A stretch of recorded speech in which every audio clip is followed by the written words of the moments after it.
9-time PBA player na si Junmar Paharo na tinatawag na Kraken at tinatawag din na Abay. Correction lang po kasi Cebuano, Binisaya kasi yung salita namin eh. Hindi po yan Abay.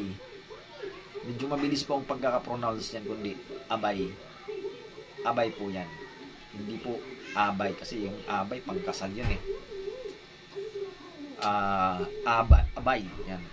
B-A-Y or B-A-I. Abay.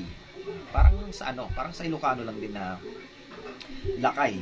Di ba masagwa pakinggan kung lakay? Lakay. Sa Bicolano, pade. Masagwa rin pakinggan kung pade. Pade. Di ba? Parang ganun lang. Abay. Umuslim ng bigla sa lupa parang kaputi. May mali, oo, umus po sa lupa pero sa lupa ng muntik.